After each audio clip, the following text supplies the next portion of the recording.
Hello guys, thanks for watching. Adrian here from AppSeed.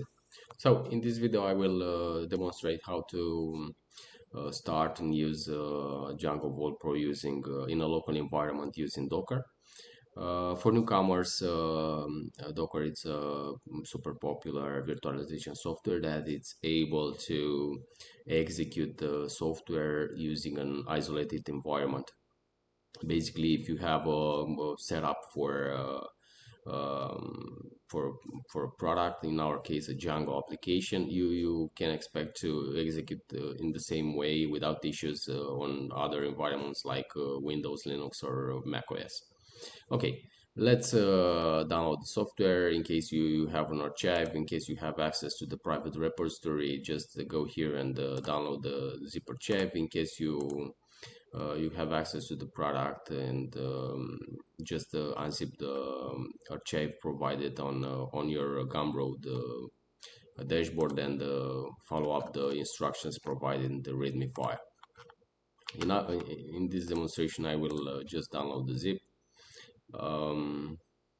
unzip the sources, and execute the Docker setup as suggested in the README file. I go here, unzip the source code,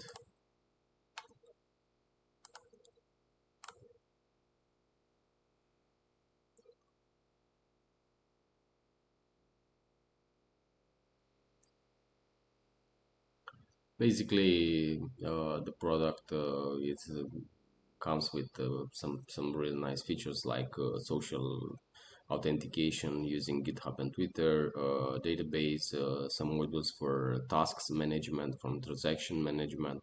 We can play with them in a few minutes once the Docker setup is executed and our product is up and running in the browser. So the download is finished, the unzip with the sources is also finished. Let's um,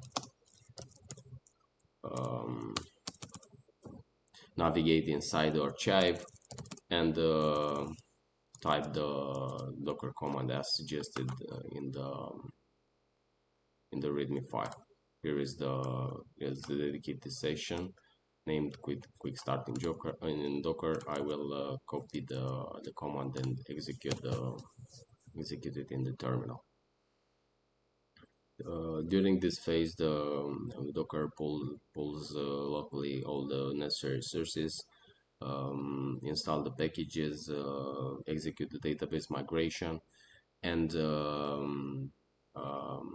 once the setup is finished, we should be able to access the application in the browser, create users, and interact with all the features provided by the project. This phase might take a while, it depends on your internet connection, because a lot of source code is downloaded and compiled locally, and we need to wait a minute or two in order to have all the modules properly installed and compiled.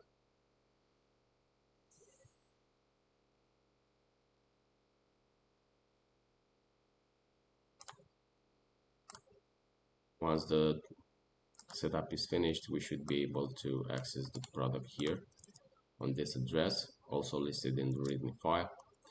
For those that prefer the manual build, the README contains all the information with that explains how to use the product in different environments like Unix, Mac OS, or Windows. So in case something is missing or we just you land on a bug in the documentation, chat with us here on support. We are 24/7 on Discord, and also we reply to all the emails. Let's go back and see how it goes. The Docker setup is almost finished. Okay, let's access the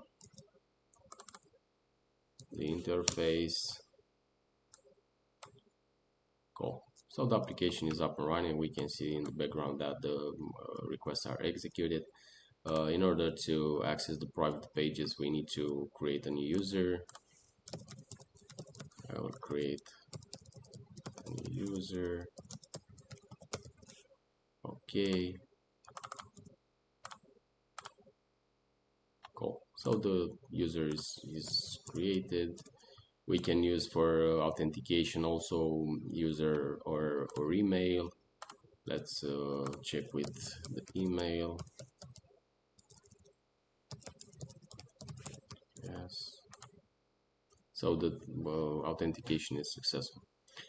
What we can do from this moment, we can access the task module and define tasks for us or and assign tasks to any other team member.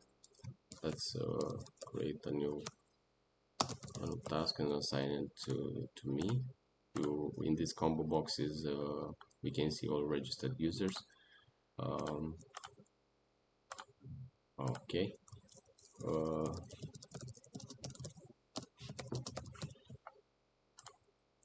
okay, now we can see here the new task. We can edit, of course, we can delete the task.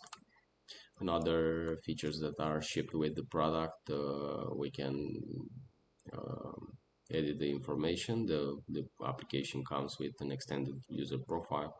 We can change the password here, and also we can delete the account using this after we confirm the action. So guys, thanks for watching. Let us know what you think about the product.